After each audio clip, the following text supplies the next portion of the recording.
This week on TechRap, social media savvy Barack Obama breaks records on Twitter and Facebook. The man behind the viral video Iron Baby and its sequel Dragon Baby tells us how he did it and how you can do it too. Plus, we review Angry Birds Star Wars and unbox the iPad Mini.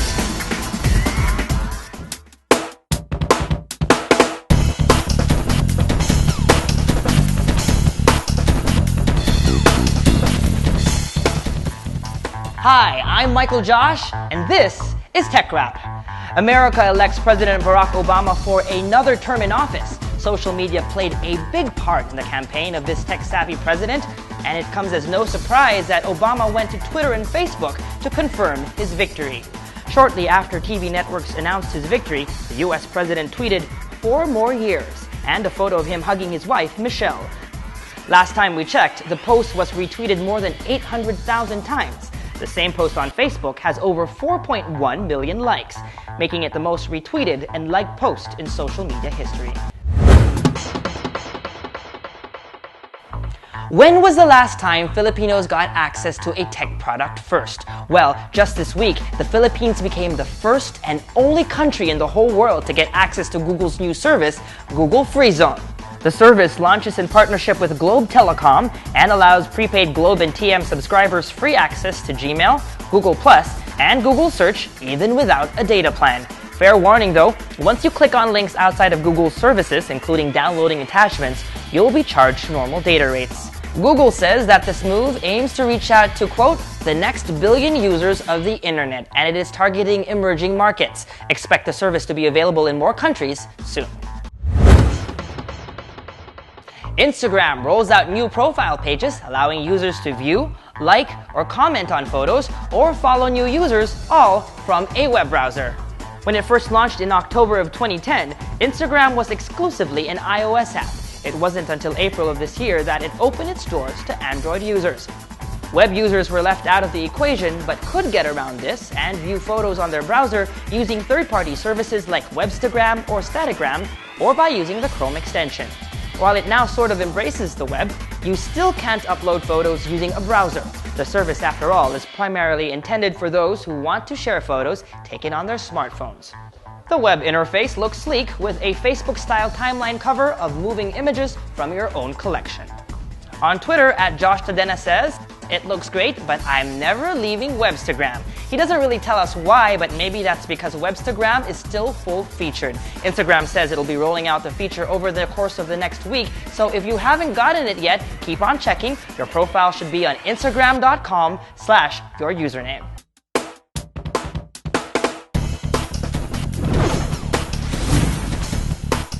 Hi, I'm Stacey Desus from the Rappler social media team. Have you ever wondered why a lot of people aren't responding to your tweets when you mention them during a Twitter discussion? As you may know, Rappler regularly conducts Twitter conversations on a variety of topics. And one question we sometimes receive from participants is why their tweets are not pulled into stories, engaged, or retweeted.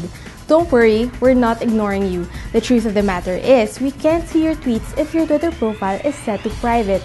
By default, Twitter profiles are set to public, meaning all your tweets are visible to anyone and everyone. But you have the option to go into account settings and with the tick of a checkbox, protect your tweets. With protected profiles turned on, you have the power to grant access to only those whom you want to see your tweets. How does this work? When people click on that follow button on your Twitter profile page, Twitter sends you a follower request notification first. You then get to decide whether you want to give that Twitter user access to your tweets or not. If you choose to protect your account, however, your tweets will only be seen by Twitter users whom you've granted permission to follow you. So, for example, if you tweet a friend but that friend isn't following you back, your friend won't see your tweet, even if you mention your friend's username in that tweet. In the same way, when you mention at Rappler.com during one of our conversations, if your profile is locked, there's no way for us to see your tweet if you haven't given us access. If you want to keep your tweets protected but also want to join Twitter conversations, we recommend that you temporarily set your tweets to public while the conversation is going on, and then locking it back down again when the conversation is done. All your private tweets will be exposed for a while, but it also means that people you are interacting with will get to see and respond to your tweets. Twitter says that if at one time you had public tweets, Those tweets will always be public and searchable, even after you change your settings to protected. Everything else you posted while your account was set to private will stay that way. And that's it for this week's social media tip.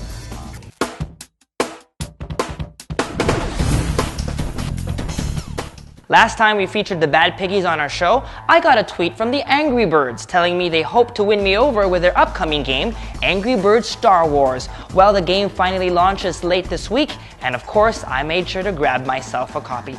Little do the Angry Birds know, I am both an Angry Birds fan and a pro at the game. Look at all my 3 stars. Angry Birds Star Wars is perfect if you're a fan of both franchises. The game stays true to the Star Wars storyline, starting the same place where Episode 4 begins. You journey through the deserts of Tatooine and into the depths of Death Star, Pig Star, to battle the evil Darth Vader, Dark Lord of the Pigs. The Angry Birds all play different characters. Redbird, for example, plays Luke Skywalker and finally gets his own special power, yay! A lightsaber that can smash through obstacles to clear his way through a path. I'll leave you all with the thrill of meeting all the other characters when you play the game yourself. Because of its unique storyline, one that many generations can relate to, I gotta say this is probably one of the best Angry Birds games yet. It also combines traditional gameplay with the gravitational field dimension of Angry Birds Space. And in the rare case that you are like one of my friends whom I shall not name and have just found out about the Angry Birds, the premise and mechanics of this multi-platform game is simple. Bad Piggies stole the eggs of those once happy birds. Now they are angry and want their eggs back. You load birds onto a slingshot to topple down and destroy Bad Piggies, who stay protected in complex structures that get harder as the game progresses. For now, Angry Birds Star Wars comes with more than 80 levels, including bonus levels you can unlock starring C-3PO and R2-D2. Do you have an app that you'd like featured on the show? Let us know via Twitter using the hashtag TechRap. Okay, we have right in front of us a brand new iPad mini fresh from the US. It's only been out for about a week now, so we're very privileged to be able to unbox it for you today. So let's get started. Let me just get a knife so that we can slice this packaging open. Let's make sure to open this carefully. There we go. Okay folks, there we have it, the brand new iPad mini. There's a slit here that we can use to pull it out. First impressions, it's pretty light compared to the standard size iPad, but let's set it aside for now and get back to it later.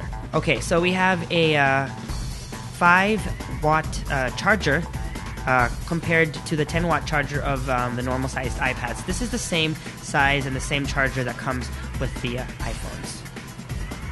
Okay, now let's quickly take a look at the packaging. Made in California.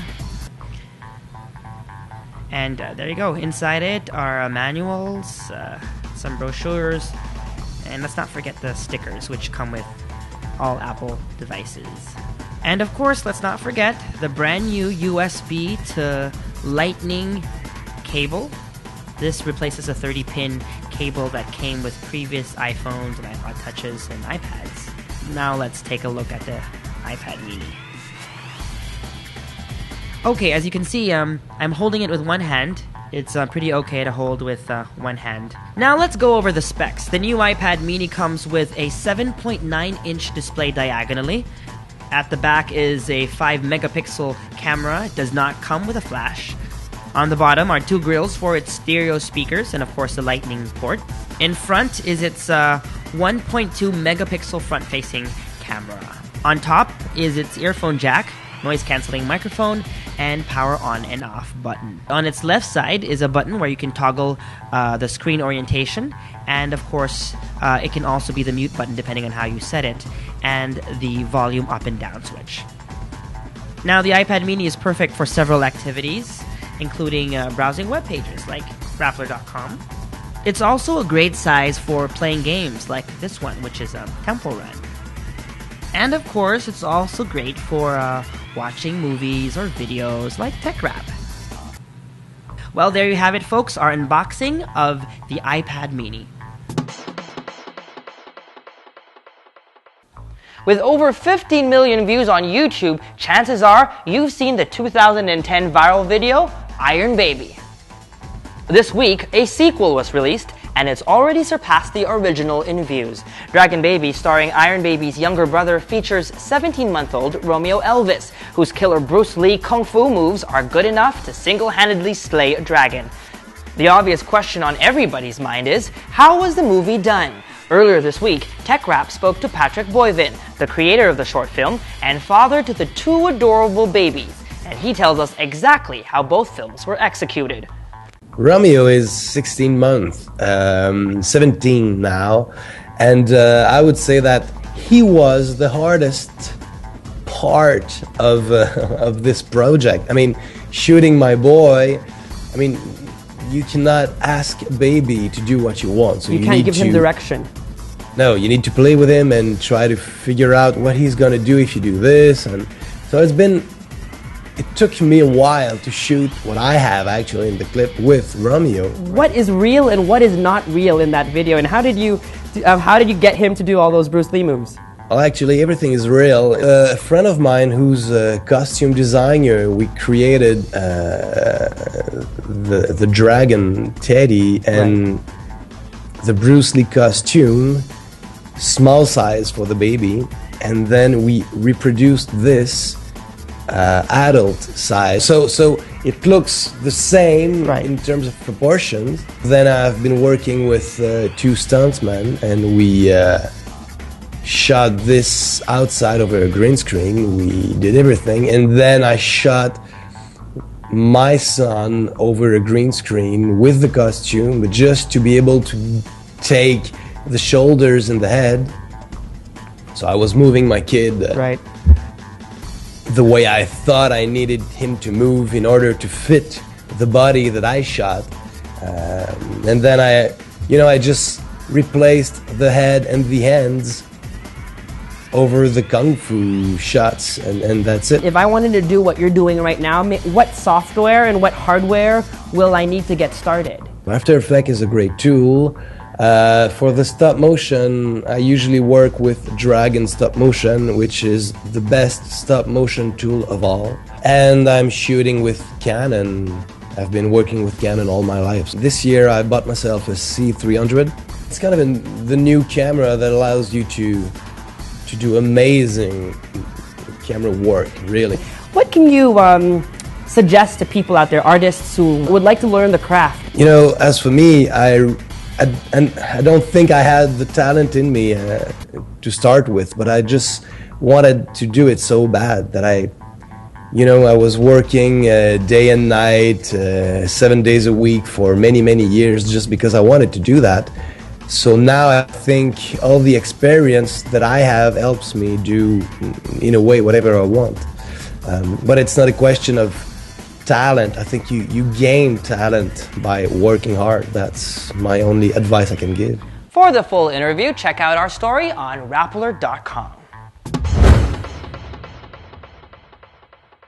It's time to answer some of the tech questions you sent in. This first one comes from Christopher Alvarado. He asks, at Michael Josh, any news when the Google Nexus 7, 32GB with 3G, will be released in the Philippines? Which is better, that or the iPad mini of the same spec? Well, Chris, you're in luck. Just this week, Smart announced that it will be bringing the Nexus 4 smartphone and the Nexus 7 tablet to the Philippines. The Nexus 4 smartphone is actually available for pre-order now, while the Nexus 7 tablet, the one with 3G, the one that you're looking for, will be available starting in December. Now, it's worth pointing out that the Nexus 7 is probably the best Android tablet out there today. That's what some users say. But really, it's an apples to oranges kind of comparison, and it really boils down to how much you've spent in the app ecosystem of each platform. So if you've bought a lot of iPhone apps, then stick with iOS. If you have a lot of Android apps, then stick with Android. And that was TechRap. We'd like to thank Beyond the Box at One Rockwell Place for being our gracious hosts for this week's show. For news and updates, follow Rappler.com on Twitter and Facebook. And if you have any tech questions or suggestions about what you'd like featured on the show, follow me on Twitter and send me a message using the hashtag TechRap. That's all, folks. Thanks for dropping by.